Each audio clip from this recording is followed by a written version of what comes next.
Good morning, everyone. If you don't know who I am Brianna Rossett, the Office and Events Coordinator for the Small Business Center, and we put on weekly webinars.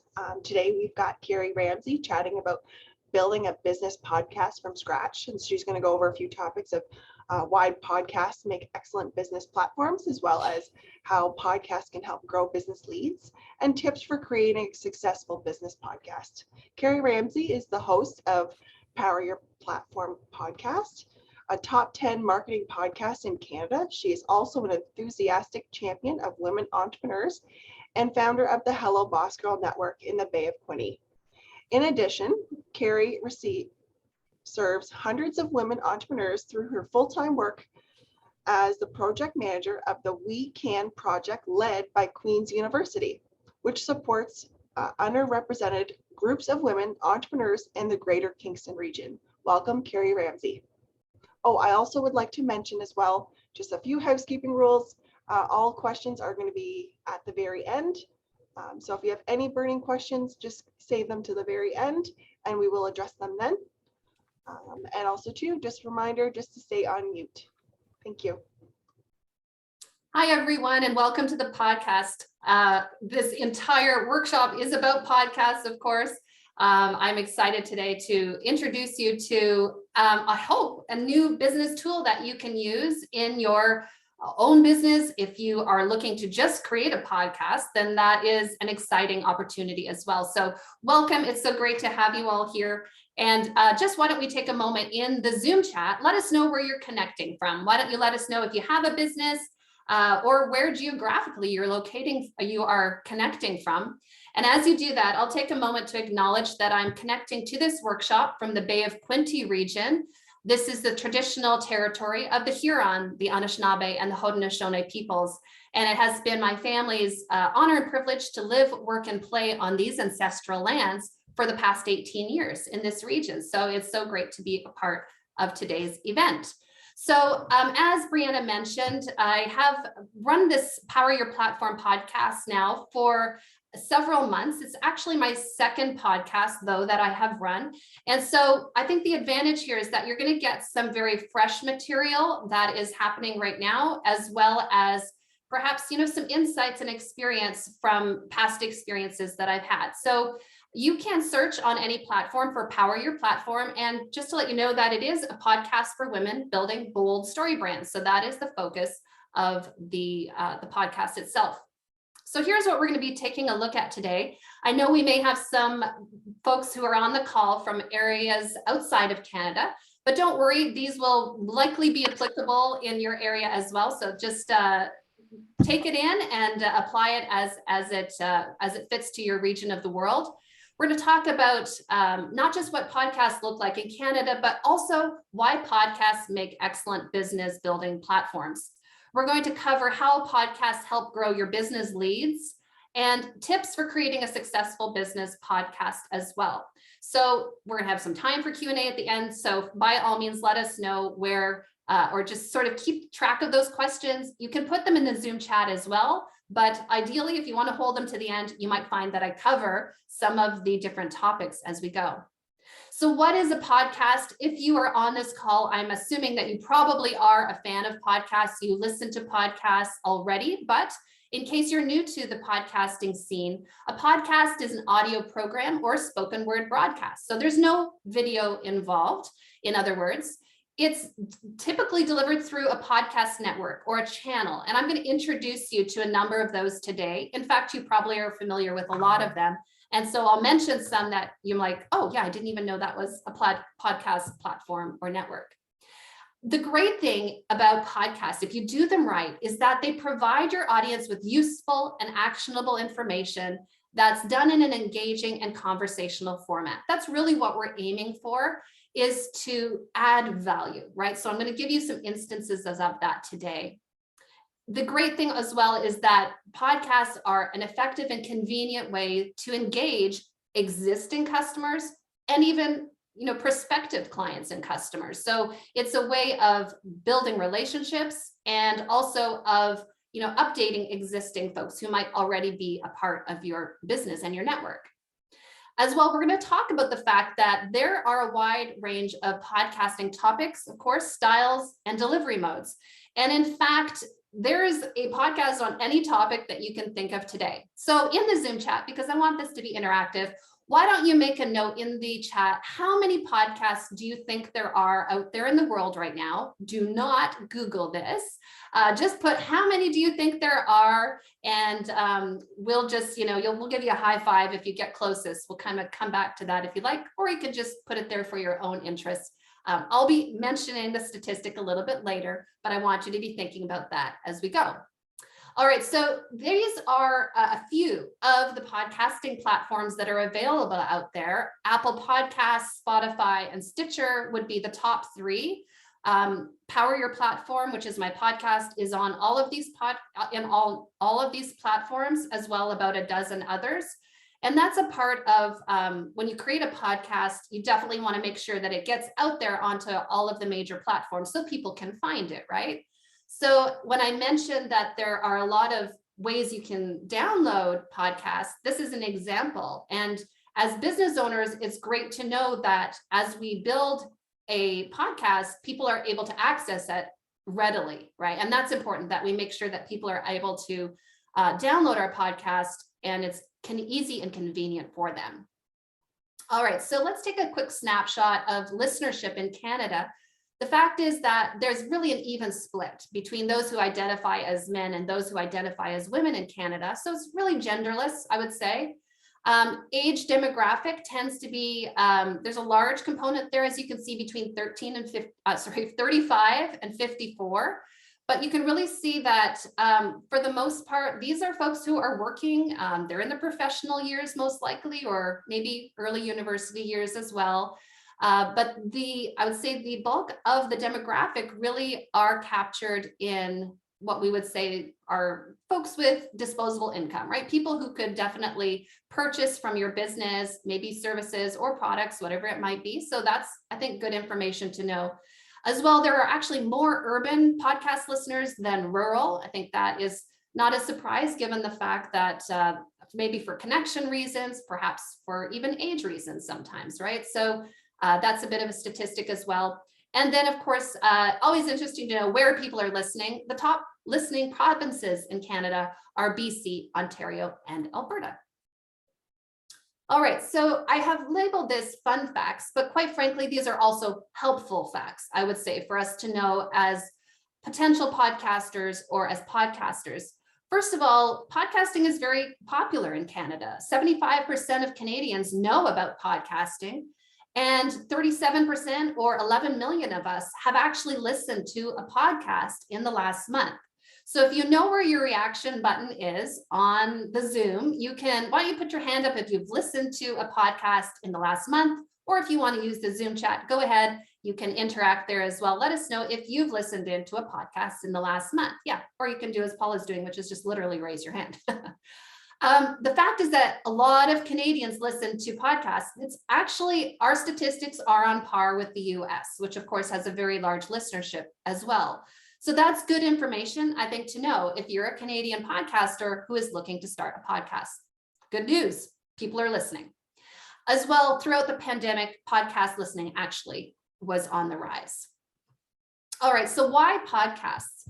There are a number of reasons that I believe podcasts are a great tool to use. First of all, they're free to the general public, and you don't want to have some sort of a pay barrier in between you and, let's say, promotional content, right?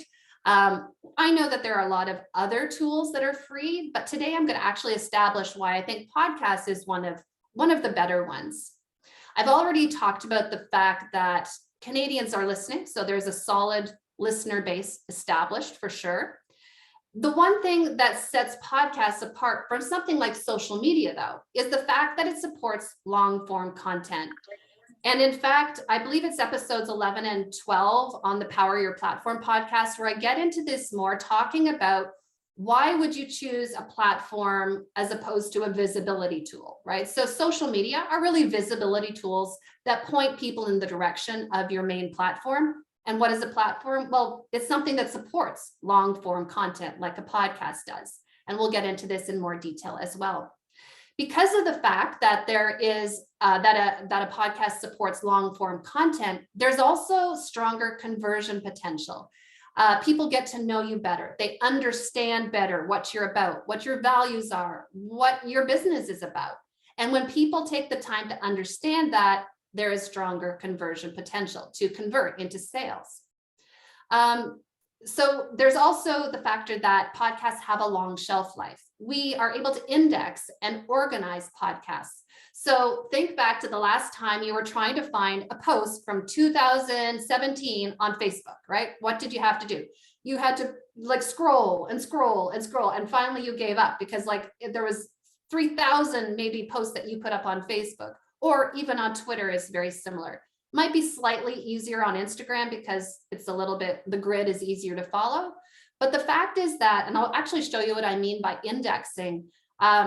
This is an example of the PowerHER Platform podcast, just sort of a snapshot of what it looks like in our index. You can see that everything is numbered, and as well, it's chronological, so in reverse order. So basically, you can find what you're looking for a lot easier. And if you're a business, again, you want to make things accessible and very easy for your audience to find. So as I mentioned a moment ago, I'm a big believer that there's a difference between platforms and visibility tools. So these are actually the three main platforms that when I'm coaching my clients, I suggest they spend 80% of their content creation time on. All right. So most people spend 80% of their time on social media. Well, social media are not great for converting to sales. They're just not. And I'm going to show you why exactly in just a moment. For me, though, these are the three that support long form content. They're free, they're public, they're shareable, and they have a long shelf life. So a lot of great reasons why blogs, YouTube channels, and podcasts would be three choices to build your main content platform on. Now, a few minutes ago, I asked you to put in the Zoom chat how many podcasts you thought were out there in the world. So if you were close to 2 million, that is actually the number. Be interesting to ask if you think that's higher or lower than you estimated. Let's compare that now to the number of blogs. 570 blogs are out there in the world. That is a lot of traffic, right? That's a lot of competition. And I actually have a blog, so I'm not against blogs, but I'm saying if you want to cut through the clutter and you're looking at coming up with something new, there's actually a lot more white space in the podcasting landscape than in the blogging space. Now, of course, YouTube, there's 37 million YouTube channels out there right now, which is a lot fewer than blogs. However, it's still a very busy landscape. So I chose podcasting for one reason, was because I was able to cut through the clutter a lot quicker. And here's some key information. A lot of people don't realize there's 2 million podcasts out there in the Apple Podcasts index. However, 1/4 of those have only one episode. That's 500,000 podcasts that people started and then abandoned. So when we say 2 million, there's actually not 2 million active podcasts. And in fact, 2/3 of Apple Podcasts have 10 or fewer episodes. All right. So that means that they didn't continue most likely past 10 episodes. So in fact, if you're looking to get into podcasting, this is a great time to do it. Still, I would say is somewhat in the early adopter stage, even though podcasts have been around for, decades by now. So something to keep in mind as well if you're looking to stand out. All right, so why do people listen to podcasts? And I'm going to contrast this in just a moment with why they access social media. All right, here's my big argument for podcasts and longer shelf life type platforms. People go to podcasts. By the way, they also go to blogs and YouTube for similar activities. They want to learn new things. They want to move past a creative block. They want to get inspired. They want to find information and be entertained. All right, so think about why you listen to podcasts and maybe even, put that into the chat. Is it one of these reasons? Is it a different reason? I'd be very curious to know, why are you listening to podcasts? So take a look at this screen now, and now let's contrast this. Why people listen to podcasts, basically for information, to learn new things. Let's contrast this with why, according to the Pew Center of Research, people use social media. Social media, we go there to keep in touch with friends and family, to network and make connections, to learn about celebrities, and find romantic or dating partners. All right, so this is, like I said, according to the Pew Research Center, which basically does all sorts of surveys and finds out, why are people tuning in? Well, if I'm a business owner and I'm looking at this, I'm like, okay, so this might explain why I can't sell on social media and I'm frustrated. I think it's me, but actually people aren't going to social media to buy. I mean, yes, I have sold on social media. I'm sure some of you have, right? And we can do it, but it's a lot harder. So my suggestion would be, let's use our time and energy, which are limited, and put them in the right place so that we are able to get better conversion and basically get better business leads at the end of the day, right? Because we all have the same number of hours in the day. All right, so why then are podcasts a powerful choice? Well, when you're listening to someone's voice, there's a different type of a connection that happens as opposed to if you're reading a blog post. Now, sure, YouTube is great because there's the visual and there's the audio. But in fact, because of the second reason, podcasts, I believe, are actually more powerful because we are actually able to listen to podcasts anytime, anywhere, pretty much, right? Whether we're driving or whether we are, cooking or gardening or walking the dog, because we don't have to be looking at the screen. So just listening to the audio is very powerful in that we're able to consume it in a convenient way. And of course, thanks to the fact that podcasts are completely portable, we're able to do that in a very active lifestyle. As well, because of the fact that because podcasts offer long form content, we're able to develop deeper connections with our audience. All right, so people listen in for longer. And in fact, if you compare the time that people watch a YouTube video as opposed to listen to a podcast, the stats show that people will listen longer to podcasts than they will actually tune in to a YouTube video, even though, we've all done it. And yes, there are how-to videos that we've watched, but we tend to skip over things, right? We just push it to where we see what we want. Whereas for podcasts, we tend to listen to the whole episode, or at least for a good chunk of it. So this prompts a question, maybe, how long is a good length for a podcast episode? The truth is, it's up to you. There's no rules that say it can't be 5 minutes or an hour. An hour might be pushing it for sure. I have had interviews that I've done that are, 45 minutes because they're a great interview. And then I've done solo shows that are 10 minutes, right? Just it depended on the topic that day. And I've had feedback from listeners on both ends of the spectrum. They're like, I love that interview. I love the depth you got into. And then I have someone else who says, I love the fact that they're in bite-sized chunks that I can listen while I'm on the treadmill. I can pause it. I can come back to it if I need to. So, it's very, the portable ability as well as the ability to develop a deeper connection. It's just really all there with podcasts.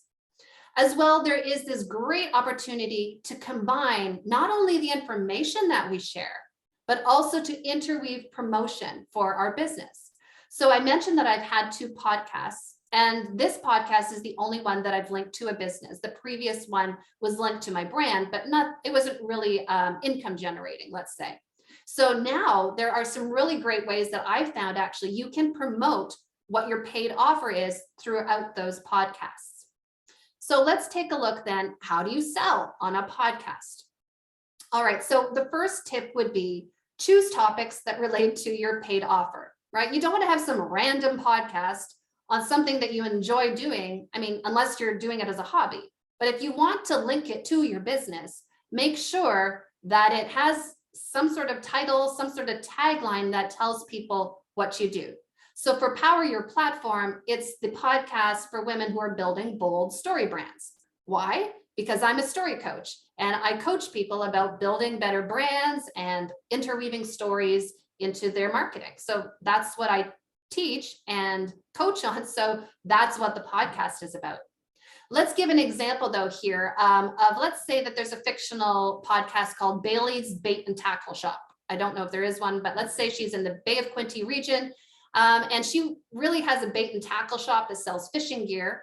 Well, clearly she's going to have a fishing podcast. So maybe she calls it The Lure of Fishing. And she might start out her podcast saying, welcome back to the Lure of Fishing podcast. Today, we're going to be talking about bass fishing. Really excited to get into this topic. Just before we do, I want to remind you that Bailey's Bait and Tackle Shop has great fishing lures for bass fisher pros or whatever. We also have great books and, so she could kind of promote what relates to that topic and then say, if you're interested, click on the show notes. You can go directly to our website, or we'll see you at 17 Front Street. These are our hours. And now let's get into the show. And then she adds value by providing information about bass fishing that day. And then in the extra at the very end says something like, thanks so much for listening in today. I hope that you'll go to the show notes and check out, Bailey's Bait and Tackle Shop. And we hope to see you soon, right? Because she's, even by promoting her business, she's adding value.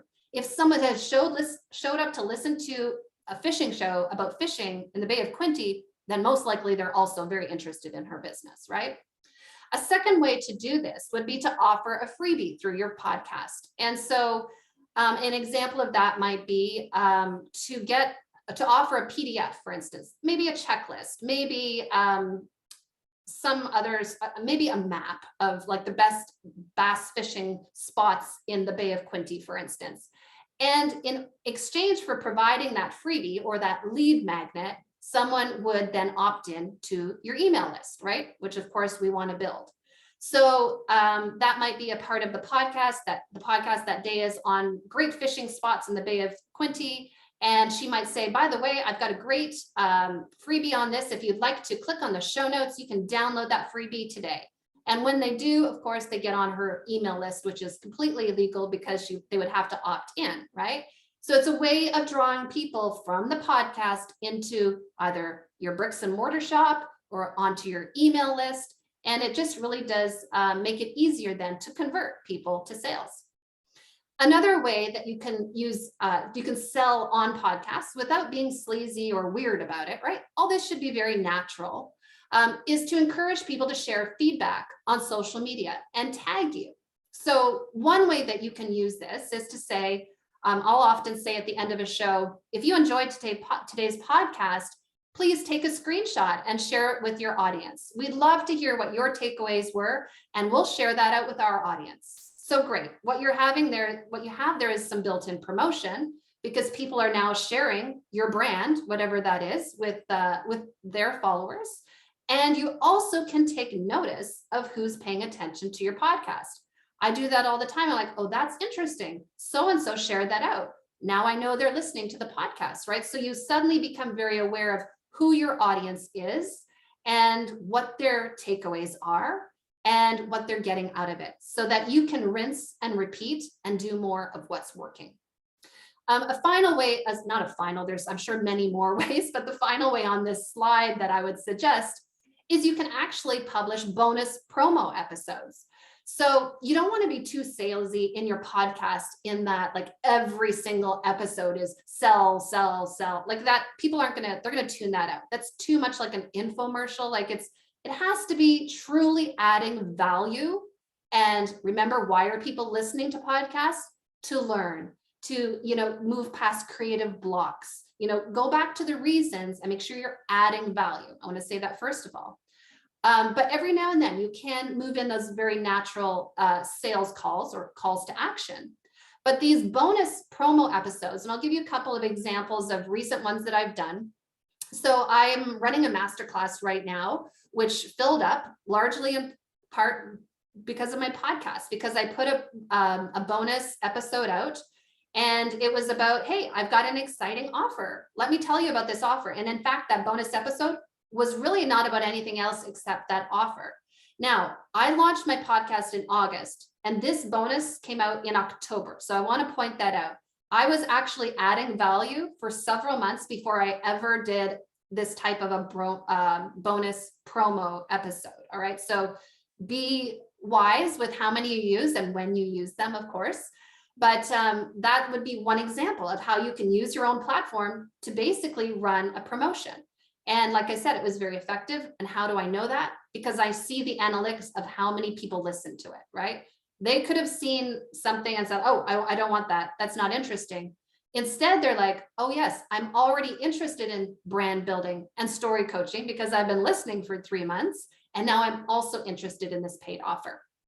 Another way to do a bonus, which I have put below, is the one where I promote a freebie, right? As I mentioned a few minutes ago, sometimes it's not the direct paid offer that you're offering in your podcast. It might be to get them on your email list. So for me, I have a storytelling quiz on my website. And when people complete that, they can download their free story power pack. So either they're a story starter, a story builder, or a story pro. And in that case, I did a whole episode about that. And I was like, hey, which one are you? You want to find out? Click on the show notes, and they can do that in order to download the free power pack. And in so doing, they opt into the email list. So again, those are very natural ways to coordinate your podcast with some sort of call to action that hopefully leads to your paid offer. So again, why choose podcasting then? Let's recap a few of those ideas. There's less competition in the space. We've already pointed out there are 2 million podcasts out there. And in fact, they're not all active, right? Let's remember that, as opposed to millions and millions of blogs. There's also high market familiarity, especially in Canada and the US. And I think that's largely because a lot of the podcasts out there are English speaking podcasts. There's also strong relationship building potential. The more that people listen to your voice and the longer they listen to what you're teaching, the more likely that they're going to be in relationship with you and your business. I'll give you an example. I walked into a Kingston business a couple of weeks ago, and the woman saw me and she's like, oh, Kerry, you've been in my AirPods all day. I've been binge listening to your podcast. And so we had a great conversation. And I mean, that's an example of someone who is in relationship with me and my brand because she listens to it every single episode, right? And that allows you to build a relationship when you're doing that. So there is great relationship building potential. And many of you know that my core audience is actually women entrepreneurs, speakers, and leaders. And by the way, women are great at relationship building. So I always tell people, use your strengths. What are your strengths, right? Use those to do something like build your business using a podcast. There's also, because of that strong relationship building potential, there's a high potential for listener conversion, all right? And so we know that people need to know, like, and trust us before they're going to buy from us. And podcasting can actually facilitate that know, like, and trust pathway. The other note I wanted to say here, why choose podcasting, is actually very low cost of entry. Some people think you have to have this big podcasting studio. In fact, that's not the case. And I actually thought I would share with you behind the scenes how much it costs me to set up my podcast. Now, this is optional. You do not have to have a microphone. In fact, you can use your phone if you want to. There's a great microphone built into most iPhones these days. My kids gave me this microphone for Mother's Day, so it cost me nothing. My kids, get your kids to pay for it. No, I'm just kidding. My husband obviously bought that, but the fact is you don't need to have a microphone, but I did. I invested in a microphone. I use Audacity to record my my podcast, which is actually a free podcasting software, so that costs me nothing. I uploaded it to anchor.fm, which is my host. That is a free host. I pay nothing. I'm going to show you some paid examples in a moment. If you'd like to use a paid version, there are. And by the way, if you have a podcast and you want to put in the Zoom chat which podcasting platform you use, we'd love to hear it, or your host. You can share that with folks. As well, I do all the promotion myself, so that's free. I skipped over the audio editor. I do have an audio editor that I use if I need her. So she's a friend of mine. She charges $25 an hour. And honestly, it takes her, again, she's not working on my podcast for an hour. So she might do 5 or 6 podcast edits and then just bill me for all 6, and it's maybe $25. The cost of that is incredible compared to the time it would take me to edit some of the bloopers, let's just say, out of my my podcast episodes. And in fact, I leave in most of the bloopers. I'm okay with bloopers, but where it comes down to edits, is if I have a guest on the show and they're like, oh, Kerry, can you take that out? I shouldn't have said that. Well, I've got to take that out. And rather than me fussing with it, I send it to an audio editor.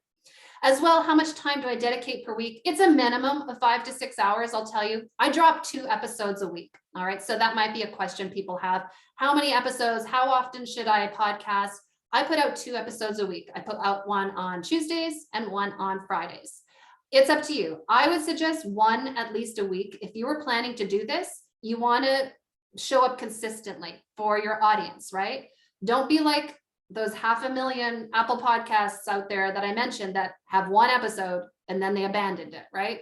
If you're going to start it, be consistent, even if you don't see activity and results immediately. It takes most podcasters about 2 to 3 months to get their first 1,000 downloads. And that's exactly where I fell, by the way. My first 1,000 downloads fell just about that time, 2.5 months. So just give yourself some grace and make sure to, of course, promote so people know it's out there. So I mentioned I use Anchor as my host, but there's also Buzzsprout and Podbean. There's others, I'm sure, as well. Buzzsprout is I think it's about $12 a month for maybe up to 3 hours of uploaded content. And Podbean is $14 a month, and I believe it's limitless upload content. For me, I've never hit my ceiling yet, and I put out 2 episodes a week. So if you're going to be putting out an episode every day, then maybe you want to consider something that's, paid. But for me, free is working. So I'm going to continue till I hit my ceiling. And even if I did, the good news is I could always import my Anchor podcast into Podbean. I know that's an option. So I sort of have my eye on that. We'll see how it goes. So just keep in mind some formats that you can use as a podcaster. You can do all solo shows if you want. That means there's one speaker that's teaching or speaking. Or you could do an all interview show where every single episode you're interviewing someone. I'll be honest, that takes a lot of time to set up the interviews. And then sometimes the people cancel or postpone, right? And so what if that was your podcast for that week? That's hard, right? So I actually have adopted a hybrid model, which a lot of podcasters do. And they do a combination of solo shows and interviews. That's what I do on the PowerHER Platform podcast, and it works great. So I would recommend it, but if you have a preference, again, there's no rules. It's not to say you can't create a new model, right? So have fun with it and do what works for you. All right, so back to the idea of linking this to our business, right? So building the know, like, and trust factor is great. Podcasts allow you to do that because they allow your audience to get to know you on a deeper level. Also, that long form content allows you to have longer podcasts in some cases, certainly. And when I say that long form content, right, let me explain what exactly I mean. If you have an Instagram caption, there are only so many words that Instagram is going to let you post there. And then that's it. The conversation ends, right? And yes, you can have comments, but there's only so deep you can go in an Instagram caption. Whereas podcasts are pretty limitless. You could go on for quite some time or have a series of the same topic and part 2, part 3, you can do that. So that's what I mean by allowing you to go deeper with the content. Social does not generally allow you to do that. I am a story coach. So you guys know I love storytelling. I love teaching and coaching my clients on how to weave stories into their marketing, because stories are the way that we connect with our audience, and podcasts allow you to do that. As well, I love that every podcast host will give you your analytics. And when you pay attention to who's listening to what are the most popular episodes, you can then rinse and repeat what's working, right? So I really didn't pay a lot of attention to my analytics until I got my first 1,000 downloads. And at that point I said, okay, I have enough data now to look at my analytics. What are my what are the types of podcast episodes that people keep coming back to? Where are my highest downloads? Who's my listenership? Okay, great. Let me start shaping future podcast episodes to meet the needs of my audience. It's not all about me or my business. It's about my audience. And if I'm constantly adding value and serving, then I'll do a lot better job when it comes to pointing people to my paid offer. So again, make use of your show notes as well. This is basically the summary section where you can also include links. So I just have an example here. It's actually just a screenshot from the episode I dropped yesterday. And you'll see that there's an episode description. And if you click on see more, it'll go down and there's, a few paragraphs summary with links that you're able to have. So you can do that for every single episode, and I do. I actually have some clients who are deaf, and they pay attention every week to the podcast summary because they can't listen to the podcast, but I have had direct feedback in terms of accessibility that by me giving a summary in the podcast notes, my deaf clients are able to also benefit from the podcast. So that's something in terms of accessibility to keep in mind. Make sure you use your show notes. Okay, so a few tips. If you're just getting started with a business style podcast, know the purpose, right? Why are you starting this? What is going to be the focus? And when I meet with my story coaching clients, and some of them are on the call today, actually, who have started podcasts, the question is, why do you want to start this podcast? What is the purpose? What do you want to say? And we do some, some coaching around that, because it's important not to just kind of have a general podcast that doesn't meet your business goals. Secondly, focus on your target audience. There's a great book out there by Donald Miller called, I think it's How to Build a Story Brand. And it's all about how you are the guide and not the hero, right? Your audience is the hero. So if you have a guest on the show, they're the hero. If you're talking about a topic that relates to your clients, they're the hero, right? Just position them as the hero. You are the guide. It works every time. It's story branding 101. So make sure to focus on that target audience. If you don't know who your target audience is, you need to do that research. Every business needs to have a focused audience, ideal customer, right? That'll save you so much time and grief. All right, make sure you're showing up regularly on that podcast as well. Don't be like one of those 500,000 Apple podcasts that did one episode and never showed up again, right? You want to make sure that you're showing up regularly. That's the way to build trust and relationships with your audience. You also want to use that listener feedback to shape your podcast. Like I said, in the analytics, pay attention. Which episodes are getting the most downloads? Pay attention and provide more of those types of episodes. And finally, don't forget, you're going to have to promote that podcast. You can't just put it up there on Anchor or Apple Podcasts and expect the world is going to find it. So for me, every episode has a social graphic that's created, sometimes two around it, depending. Sometimes I put a different one on Facebook than Instagram. I also have our PowerHER Platform free Facebook group, and I'll put often some different content in there for my VIP audience as well. So just remember, if you drop an episode, let people know that you dropped an episode, right? Let them know. So yesterday I put out an interview with Julie Christensen. And so on the left is the graphic I put out on Instagram. On the right is the one that I put out on Facebook. That's sort of a marketing strategy for me. There's purposes and reasons I do that. And it's just, yeah, Canva is my friend, right? If you're not a graphic designer, Canva, let me just say, all right, it's your friend. And I know many of my clients use that religiously as well. All right, so I'm almost ready to take some of your questions. I see there's some notes in the Zoom chat. Excited to get to that. Final thing I want to say is here's some questions to ask yourself as you start out with your podcast. What do you want to be known for? All right, that's the key question. I'm a story coach. I teach brand building and storytelling. I want to make sure that my podcast is focused on exactly that topic. Who do you want to reach? Be specific, be clear. The tagline of my podcast says this is the podcast for women who are building bold story brands, right? I'm very clear about who this podcast is ideally for. Do I have men that listen? Absolutely, I do. I know that because of my analytics, but I am not apologizing for the fact that my ideal audience that I am actually reaching are women entrepreneurs, leaders, and speakers. Why? Because that's my core audience of my business, right? So you want to make sure you're not trying to reach everyone or you'll reach no one. What format are you using? Are you going to use solo shows only? Are you going to use interviews only, or a hybrid of solo shows and interviews? How often will you publish? And that comes down to how much time do you have in your week, right? Like I say, I drop 2 episodes a week right now. That's working really well because it gives my audience fresh content, keeps them coming back, keeps them engaged. I'm able to build healthy relationships. But 1 a week is great. I would say 1 a week should be the minimum if you have a podcast. And finally, what action do you want people to take? Back to my Bailey's bait and tackle podcast, no, shop. She had a shop and she had a podcast called The Lure of Fishing. Well, she's not just going to talk about, I love fishing. Fishing is awesome. You should go fishing, right? That's not a call to action. The call to action is, hey guys, if you love fishing as much as I do, why don't you join our free Facebook group? Click on the show notes to join today. Of course, free Facebook groups are much more effective than Facebook pages, right? So you want to get people in a group, form a community. Other actions could be to get them into your business. Nothing wrong with that.